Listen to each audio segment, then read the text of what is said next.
Hola, ¿qué tal? ¿Cómo están? Pues nosotros nuevamente en este programa, Conversaciones Púrpura, ya en este cambio de año tenemos una nueva forma de llegar a ustedes.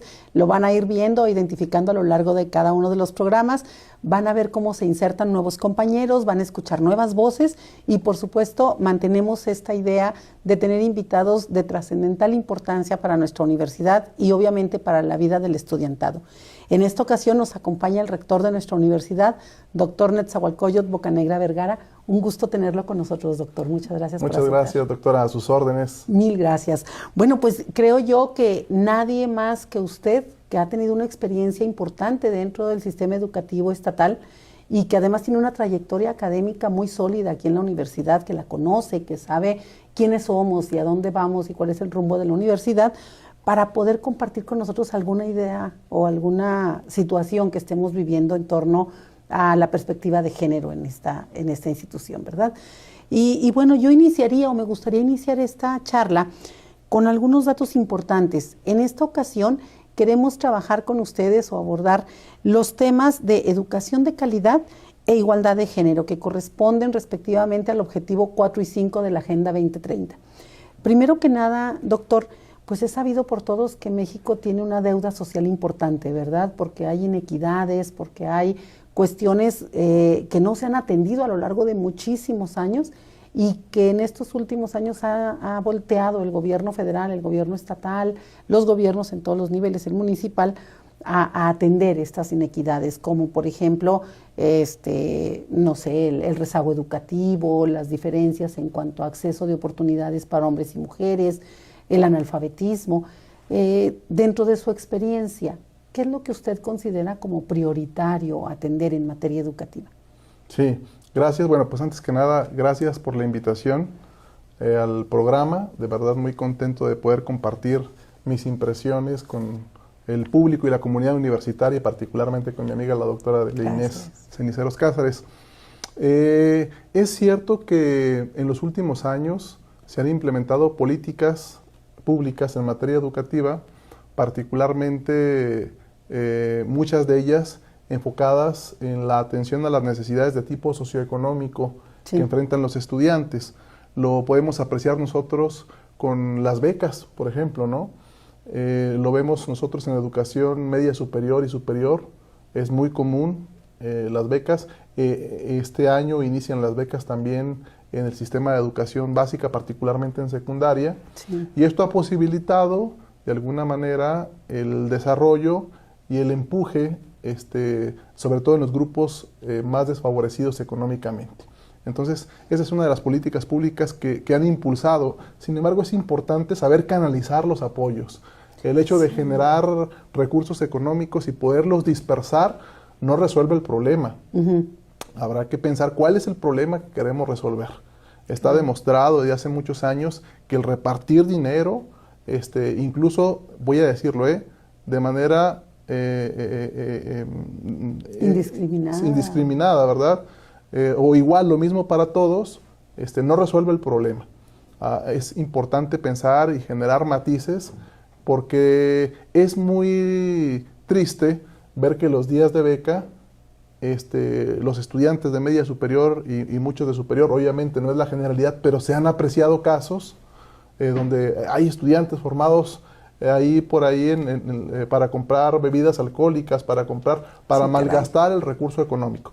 Insisto, no son todos, pero nos hemos percatado de que así sucede en algunos contextos, y esto de alguna manera pues ve limitado pues el para qué están diseñados los apoyos, en este caso los apoyos económicos. Entonces yo creo que sí es importante apoyar a los sectores más desfavorecidos, pero hay que ser muy cuidadosos y estratégicos en cómo canalizar el recurso económico para que de verdad sea transformador en la medida en la que se espera. Ese es uno.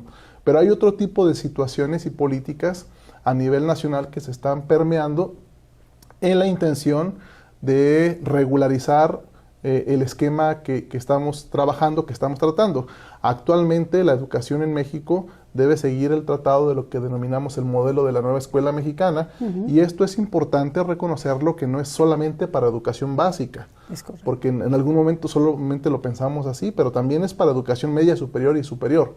Esto quiere decir que paulatinamente nosotros como institución de educación superior debemos ajustar nuestra política educativa, nuestra filosofía, pero sobre todo la perspectiva curricular para generar un ejercicio crítico transformador a nivel social y a nivel personal. Claro. En ese sentido, yo te puedo decir que en la universidad pues hay un grupo de académicos muy interesados en esta dinámica, ¿sí? Y dicen, bueno, si bien es cierto que nuestros planes, nuestros programas de estudio aún no han sido ajustados y registrados en el marco de la política y de la filosofía de la nueva escuela mexicana, pues nosotros sí lo reconocemos, sí lo asumimos y en nuestras clases, en nuestro ejercicio docente, pues sí procuramos generar una dinámica un tanto más novedosa, poder hacer un reconocimiento amplio de las metodologías por proyectos, de poner al centro los saberes comunitarios, de poder generar proyectos de tipo transformador, emancipador, crítico. Entonces sí hay un buen número de docentes interesados en esto. Obviamente, no todos nuestros maestros tienen la misma formación. Obviamente no todos han tenido los mismos acercamientos a este tipo de procesos, pero es una dinámica en la que paulatinamente nos estamos acercando en mayor medida, ¿verdad? Eso es algo de los puntos que me parecen importantes. Hay otros tantos que se generan y que estamos intentando potenciar, que tienen que ver con el sentido amplio de la educación. Las definiciones por excelencia de la educación han tenido a lo largo del tiempo distintos significados, ¿verdad? Desde este exducere, que tiene que ver con saber llevar hacia afuera todas esas potencialidades humanas que tenemos nosotros para la mejora de la sociedad, ¿sí? Y en ese sentido, en esa integralidad de la educación, pues podemos recuperar y podemos entender, pues, ese desarrollo de las múltiples facetas de la persona. Sí, los aspectos intelectuales y cognitivos, los aspectos emocionales, pero también la parte que tiene que ver con los elementos culturales, con los elementos deportivos, cuestión que en algún momento la misma universidad ha dejado de lado por centrarse más en cuestiones técnicas y lo que denominamos comúnmente la academia. Sin embargo, es necesario voltear la mirada y recuperar la importancia de la cultura y del rol social en la formación de los educandos. Para ello, bueno, se vislumbran distintos proyectos que puedan atender este tipo de necesidades, que son necesidades humanas, que son necesidades del estudiante, pero que muy pronto serán necesidades que trabajadores de la educación, sobre todo docentes, tengan que poner en operación en un contexto determinado y que le van a ser relevantes para la mejora de su práctica educativa. Claro, y toca un tema muy, muy importante con el segundo punto del que hablaba, de los procesos formativos y que cierra con esto. Nuestra necesidad de adecuarnos a o de adoptar el modelo de la nueva escuela mexicana, tanto a nivel axiológico como epistémico, metodológico, no nada más culmina en el hecho de que dentro de nuestras aulas los estudiantes tienen que vivir esta política educativa, sino que finalmente trasciende a su ejercicio profesional, porque a diferencia de otros profesionales, los egresados nuestros van a tener contacto con el sistema educativo nacional en nivel básico, medio superior, superior, pero finalmente se convierten en formadores, ¿sí? La mayoría de ellos se convierten en formadores. Entonces, el que nosotros en nuestros planes de estudio estemos alejados de esta determinante política, pues sí nos pone en cierta desventaja, ¿verdad? Pero señala algo muy interesante, Netza. Perdone, pero como sí somos amigos, pues le digo Netza. Claro que sí. Netza, gracias, señala algo muy, muy importante. Nuestra institución hace esfuerzos en lo individual y en lo colectivo para poder llevar a la práctica esta situación de nuevas maneras de planear, nuevas maneras de ejercer la docencia con nuestros estudiantes. ¿Cómo cree usted que impacta esta nueva manera de generar los ambientes educativos en esta necesidad de llevar educación de calidad, integral y de vanguardia a nuestros estudiantes? Sí, es una cuestión muy interesante, me parece a mí esto, porque lo decíamos ahorita, somos los formadores de los futuros docentes en muchos de los casos. Si bien es cierto que no todos nuestros estudiantes se van por el lado de la docencia, pues es necesario reconocer que la mayor parte sí tienen esa intención. Sí, así es. Entonces, una característica de este docente es que sabe planear en el contexto de la nueva escuela mexicana, que es radicalmente distinta a los esquemas tradicionales. De entrada, en educación primaria lo vemos, y en general en educación básica, pues ahora entendemos esta nueva concepción que tiene que ver con campos formativos, ¿verdad? Que se alejan de esta perspectiva fragmentadora del conocimiento, que por muchos años nosotros así crecimos, trabajando con materias. Bueno, ahora son campos formativos que se deben trabajar a partir de ejes articuladores. Tenemos 7 ejes articuladores que de entrada la conceptualización es compleja. Sin embargo, la operación como tal es más compleja. Sí, claro. En ese sentido, otra vez, volviendo al punto y a la pregunta, es necesario que nuestros docentes se fortalezcan en esta área. ¿Por qué lo voy a decir? Porque ha transitado 1 año y medio prácticamente desde la operación, el desarrollo de la nueva escuela mexicana en nuestro contexto, desde la operación, desde el ejercicio de los nuevos libros de texto, y esta situación y la complejidad del trabajo por proyectos, de armonizar las metodologías activas, de poder canalizar temas de alguna manera o ejes articuladores, no ha sido una tarea fácil para el maestro. Sí, claro. Ha sido una tarea complicada, donde el maestro ha tenido que experimentar, reexperimentar, ha tenido que desaprender y poner en la balanza muchas cosas que él daba por hecho respecto a la educación. Claro. Y entonces de repente le decimos a los maestros que les vamos a dar clases, les vamos a dar cursos, vamos a generar procesos formativos para decirles cómo generar mejores prácticas en este tipo de actividades. Y en muchas de las ocasiones, quienes decimos que vamos a dar este tipo de procesos formativos, no somos profesionales que hemos estado cercanos a estos nuevos libros de texto. ¿Sí? Por ejemplo, hay un libro ahora que ha sido un tanto disruptivo, se llama Un libro sin recetas, precisamente que cataloga pues que el sentido educativo y la educación por excelencia no tiene recetas. Si bien es cierto que se consolida a partir de esta reflexión territorial y compleja de las realidades, esta complejidad que es dinámica, multifactorial, que es cambiante, pues genera un ejercicio de poca certidumbre. Por lo tanto, el maestro es ese profesional que busca, que analiza distintas condicionantes de la práctica educativa para generar un ejercicio transformador. Y este ejercicio, que en el diálogo puede sonar convincente, en la práctica es de gran complejidad. Y entonces, si los maestros, que yo quiero decirlo, esos profesionales de la educación que están operando en este momento los procesos de reforma, tienen distintas dificultades, pues obviamente nosotros, los formadores de docentes, que estamos un tanto lejanos a la práctica, que sí es cierto, podemos leer los nuevos materiales, que sí es cierto, podemos analizar esta distinción y este trance del programa sintético al programa analítico, pasando por los procesos de contextualización y mejora. Eso lo podemos analizar de forma teórica, pero la base operativa, la base práctica está en las aulas.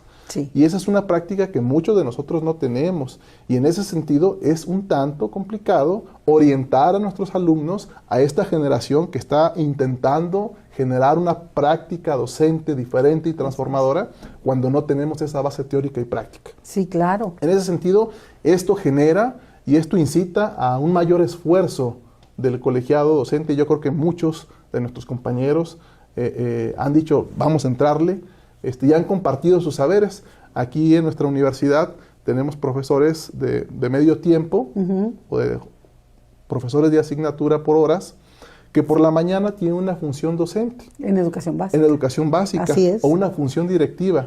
Y entonces en las academias, en muchos momentos, este ejercicio de interacción y de retroalimentación, pues es muy rico para los que tienen, por ejemplo, una plaza de tiempo completo, porque les ayuda a analizar y a poner en disyuntiva estas diferentes posiciones respecto a cómo se concreta este proceder de la nueva escuela mexicana. Claro, acaba de tocar un punto fundamental que me lleva a un siguiente planteamiento, Netza. La universidad está haciendo esfuerzos, retomo lo que he dicho anteriormente, para poder actualizarnos, para poder estar compartiendo estos saberes. ¿Qué es lo que está haciendo en materia específica de atención a las desigualdades y a las inequidades de género? ¿Qué está haciendo la universidad para atender esas situaciones, ya sea en el campo laboral o con los estudiantes o con la gente que quiere acercarse a la universidad a través de espacios como este de difusión? ¿Tenemos alguna actividad, alguna política de actuación que responda a esas necesidades de desaparecer las inequidades en perspectiva de género, en cuestión de género? Sí, yo creo que sí hay buenos ejercicios que realiza la universidad. Este ejercicio es uno de ellos, que conduce una excelente académica de la universidad, interesada en el replanteamiento de las políticas de género a nivel institucional, y esa apertura de nuevos espacios para poner en la balanza este tipo de temáticas que son relevantes. La universidad justamente le apuesta hacia allá con diversos mecanismos como este, pero también el reconocimiento que hay, y esto nos da gusto, hay grupos de investigación en nuestra universidad que tienen justamente la intención de analizar las realidades en torno a la política de género, sí a nivel institucional, pero también fuera de ella. Sí. Entonces hay grupos de académicos que están visibilizando aquellas prácticas que en algún momento hemos querido mantener sin importancia, ¿no? Ponerlas nuevamente en el centro de la discusión y poder hacer replanteamiento respecto a esta base operativa. Nos parece importante, de alguna manera, el hecho de que nuestra universidad, la perspectiva de género como constructo social, sea un ejercicio, a mi parecer, y también de muchos de los profesionales, un ejercicio respetuoso. ¿Sí? No hay segregación ni tampoco discriminación por cuestiones de género. Sí. ¿Sí? Hay esta posibilidad, esta apertura a participar. Considero a título personal que aún faltan algunos temas, aún faltan cuestiones que de alguna manera concretar con mayor precisión, pero creo que en los últimos años la universidad ha estado trabajando justamente por generar cambios en el proceder de los distintos actores que aquí confluimos. Claro, tenemos un área muy importante dentro de la universidad, Netza, y bueno, a usted le tocó trabajar cuando era académico exclusivamente de la universidad. Creo que le tocó trabajar de cerca con esta área que es el departamento psicopedagógico, canalizando estudiantes, orientándolos a que acudieran ahí para recibir atención, etcétera, ¿no? Y esta área de la universidad ha tenido un papel fundamental y preponderante en la atención, no nada más de situaciones que se han desencadenado por esa falta de atención por parte de algunos actores a la perspectiva de género, sino también por cuestiones de salud mental, por cuestiones emocionales, situaciones de grupo, etcétera, ¿no? Esto nos remite a pensar que en la universidad confluyen muchísimos elementos que llevan a veces a pensar en inequidades, en ineficiencias, en disparidades, por ejemplo, en asignaciones de cargas o qué sé yo, ¿no? El departamento psicopedagógico, regresando, se ha caracterizado por tener una actuación muy asertiva en este tipo de situaciones. Hay un tema interesante del que comentábamos un poquito antes de empezar a cuadro, que es el de nuevas masculinidades o la atención a la población masculina, que luego en este asunto de la atención a perspectiva de género, los hombres de pronto demandan una visibilización de sus necesidades, ¿verdad? ¿Tiene usted alguna opinión respecto a estas políticas de actuación en cualquiera de los ámbitos, institucional, fuera de la institución, a esta exigencia masculina de retomar el papel del hombre en esta reconfiguración social? Así es. Sí, fíjate, doctora, que a mí me ha gustado este tipo de iniciativas que en la universidad se han estado implementando desde hace algún tiempo, particularmente nuestro compañero Aaron en el departamento psicopedagógico ha hablado sobre esto de las nuevas masculinidades, y entonces nosotros decimos, bueno, ¿a qué se refiere, no? Pero creo que este enfoque lo ha canalizado muy bien para poder distinguir este papel que como hombres desempeñamos y un rol muy específico que a nivel tradicional se nos ha asignado, ¿sí? Pero del cual en ocasiones no somos tan conscientes porque no son pláticas, no son ejercicios de análisis que uno ande realizando sobre mi masculinidad, ¿verdad? Ajá. Yo soy así, ¿por qué? No lo platicamos ni con los amigos ni con la familia, simplemente actuamos en función de un proceso y de un tipo de formación familiar, social, profesional, etcétera. Sin embargo, este tipo de acercamientos hacia estos roles, pues nos ha a nosotros de alguna manera facilitado la comprensión de que hay nuevas dinámicas y a la vez, en ocasiones no tanto nuevas dinámicas, sino nuevas concepciones y nuevos ejercicios de conciencia sobre el rol de nosotros, sí como docentes, sí como directivos, pero de entrada como hombres, ¿verdad? El cómo compartimos, por ejemplo, la charla entre compañeros, cómo establecemos roles de trabajo al interior de la universidad, el cómo se asignan, lo decíamos ahorita, grupos, cargas académicas entre los compañeros trabajadores, el tipo de roles que desempeñamos en la universidad. Estos son ejercicios de conciencia que nos llevan, pues sí, a identificar este papel que tenemos nosotros.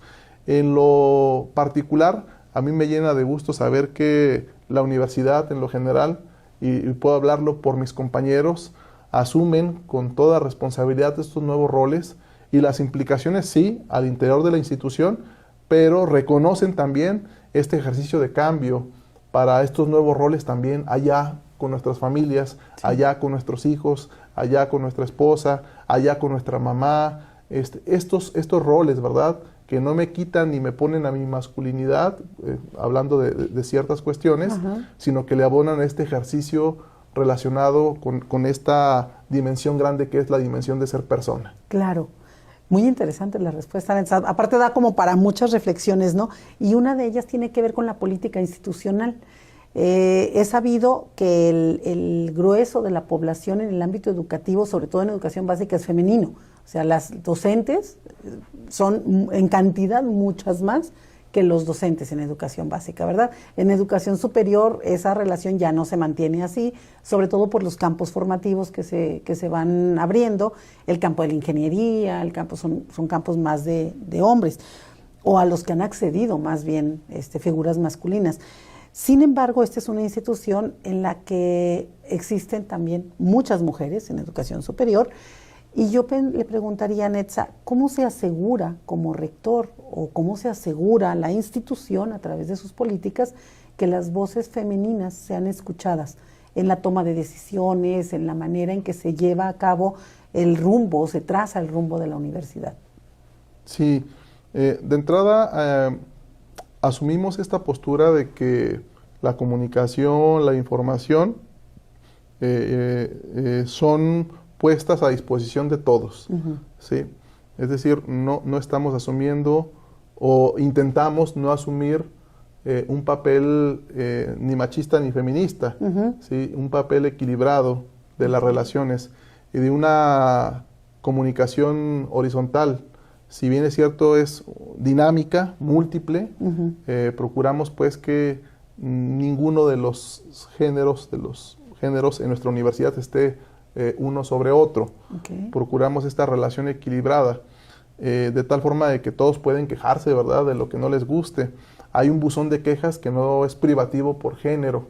Es un buzón para que quien tenga alguna necesidad, alguna inquietud, la pueda manifestar libremente.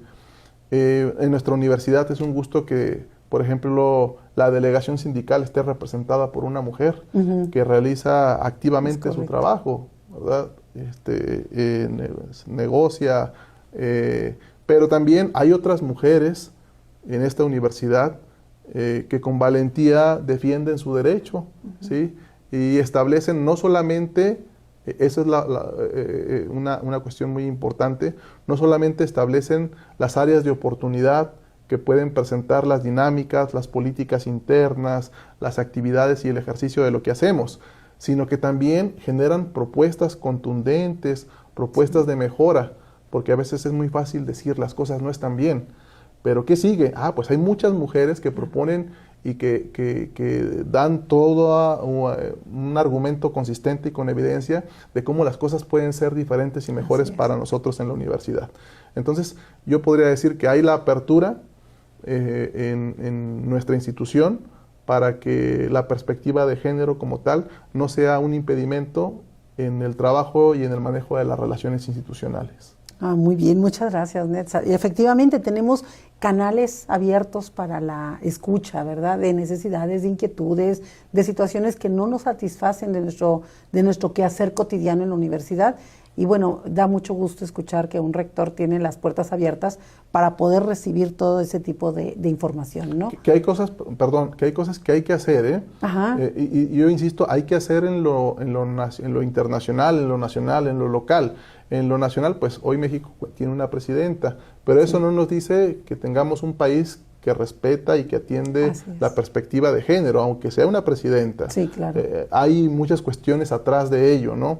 En la universidad es importante valorar, reconocer que los puestos directivos, la mayor parte es representada por hombres. Entonces sí hay trabajo porque hay que incorporar a la parte directiva también las voces de las mujeres que tomen decisiones en función de circunstancias específicas. Entonces, insisto, sí hay trabajo que hacer, a pesar de que las políticas y las acciones, digamos, han sido un tanto más equilibradas en los últimos años, aún queda trabajo por realizar en la universidad. Claro, y qué bueno que lo reconozca así, y además que lo verbalice, porque finalmente eso habla de un conocimiento del que yo hablaba al inicio, ¿no? El conocer a la universidad, el saber qué es la universidad desde sus entrañas, da una visión muy completa y muy compleja de lo que es esta institución.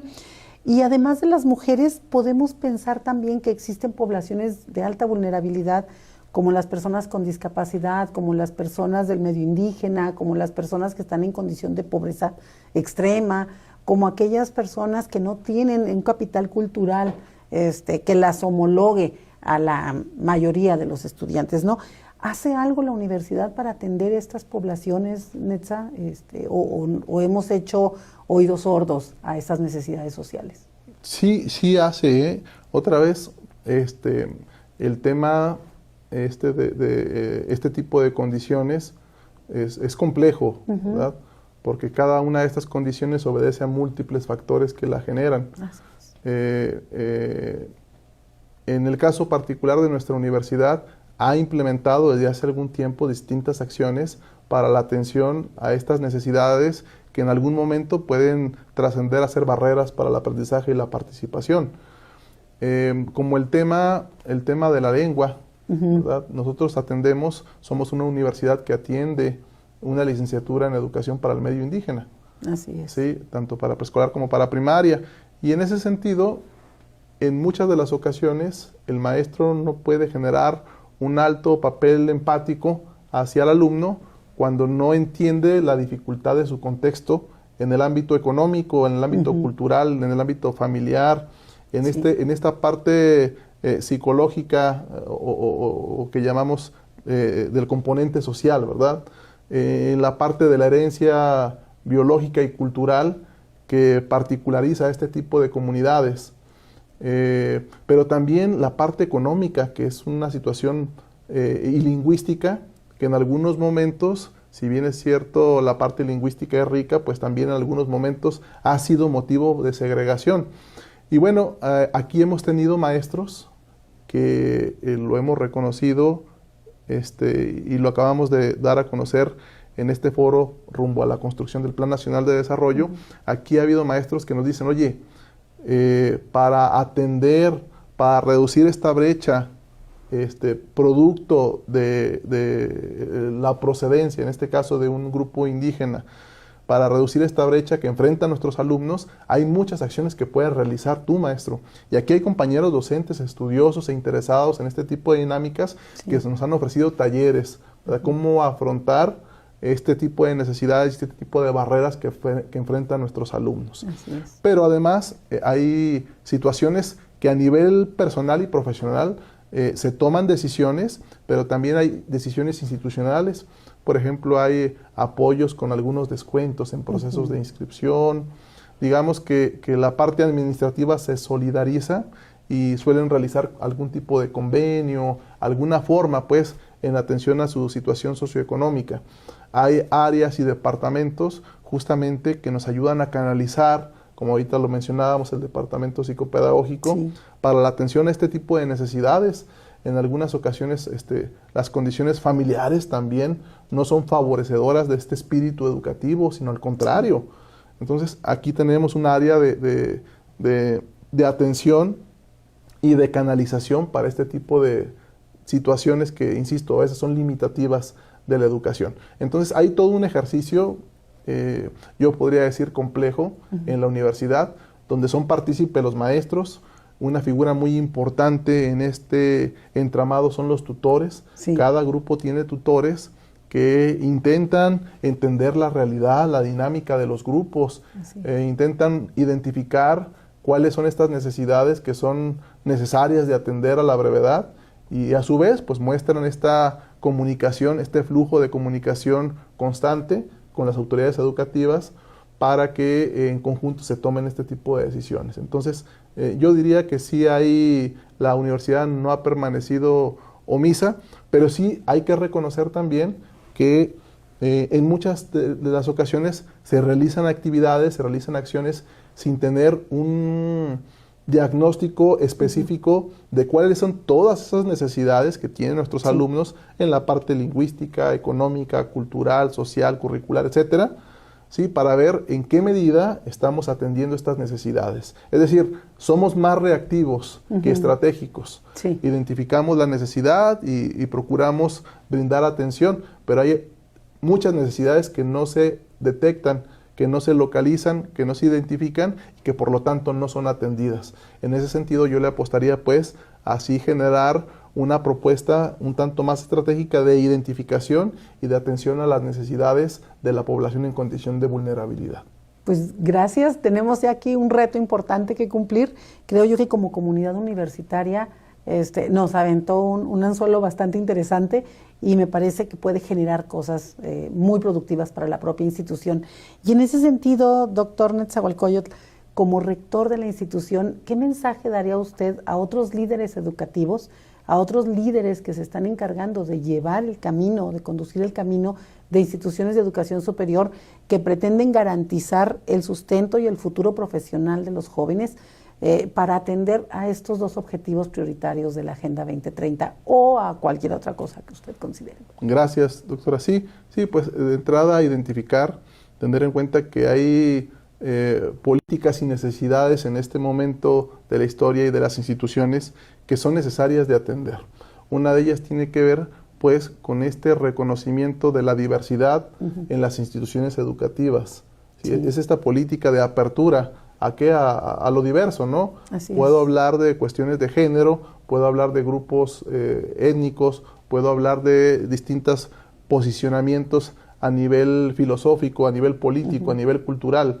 Entonces, es la apertura y el reconocimiento de la diversidad, ¿sí? Y en ese reconocimiento y convivencia de la diversidad es la convocatoria a una sociedad y a un respeto de la interculturalidad en el mundo de la educación.